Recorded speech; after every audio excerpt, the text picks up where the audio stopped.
کیا آپ ایک ایسی نبی کا حیران کن واقعہ جانتے ہیں جو جنت میں داخل ہوئی اور پھر واپسی آنے سے انکار کر دیا؟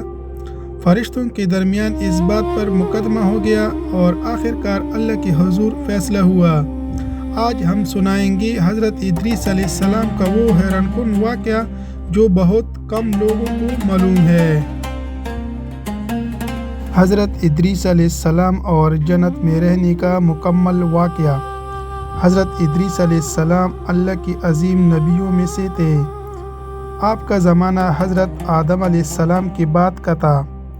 آپ علم، عبادت اور تقوی میں بہت مشہور تھے۔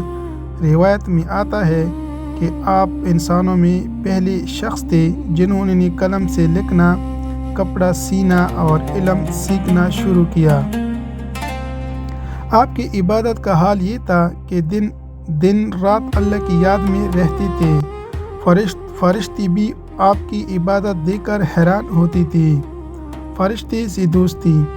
ایک فرشتہ زمین پر آیا اور اس کی ملاقات حضرت ادریس علیہ السلام سے ہوئی۔ جب اس نے دیکھا کہ ادریس علیہ السلام کتنی عبادت کرتے ہیں تو اس سے آپ سے بہت محبت ہو گئی۔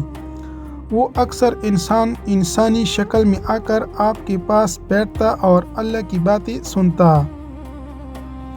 ایک دن اس فرشتے نے کہا، اے ادریس، میں دیکھتا ہوں کہ آپ بہت عبادت کرتے ہیں، اگر آپ کی کوئی خواہش ہو تو بتائیے۔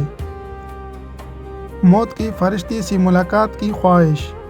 حضرت ادریس علیہ السلام نے فرمایا، میں چاہتا ہوں کہ میری ملاقات حضرت اسرائیل علیہ السلام سے ہو تاکہ میں جان سکوں کہ موت کیسی آتی ہے۔ چنانچہ اللہ کے حکم سے فرشتہ انہیں آسمانوں کی طرف لے گیا اور وہاں ان کی ملاقات اسرائیل علیہ السلام سے ہوئی۔ روح قبض ہونے کا واقعہ۔ جب ملاقات ہوئی تو ادریس علیہ السلام نے فرمایا، میں چاہتا ہوں کہ آپ میری روح کچھ دیر کے لیے قبض کر لیں تاکہ میں موت کا حال جان سکوں۔ اللہ کے حکم سے حضرت اسرائیل علیہ السلام نے کچھ وقت کے لیے ان کی روح قبض کر لی۔ پھر اللہ کے حکم سے روح واپس کر دی گئی اور وہ دوبارہ زندہ ہو گئے۔ اسی وجہ سے بعد میں انہوں نے کہا کہ میں موت کا مزہ چکھ چکا ہوں۔ جہنم کی سیر۔ پھر حضرت ادریس علیہ السلام نے خواہش ظاہر کی، میں جہنم دیکھنا چاہتا ہوں تاکہ اس کے خوف سے میری عبادت اور زیادہ ہو جائے۔ چنانچہ فرشتے نے انہوں نے جہنم کے قریب لے گئے۔ انہوں نے وہاں آگ کے شعلے، عذاب اور گنہگاروں کی چیخیں دیکھی تو بہت خوفزدہ ہوئی اور اللہ سے پناہ مانگی۔ جنت کی سیر۔ پھر انہوں نے کہا، اب میں جنت دیکھنا چاہتا ہوں۔ چنانچہ فرشتے انہیں جنت کے دروازے تک لے گئے۔ جب دروازہ کھلا تو انہوں نے وہاں نہری بہات، محلات اور بے شمار نعمتیں دیکھی۔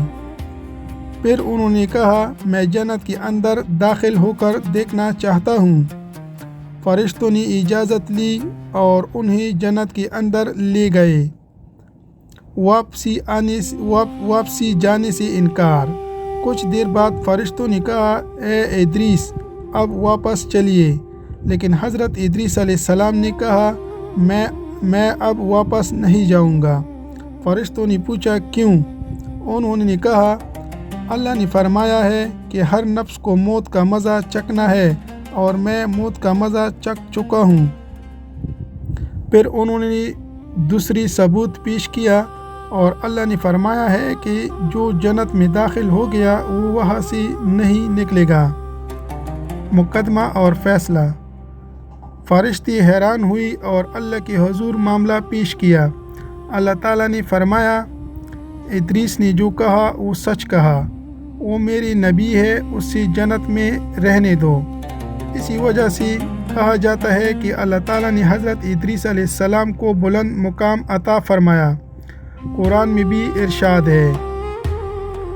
ترجمہ، یعنی ہم نے انہیں بلند مقام عطا کیا۔ سبق۔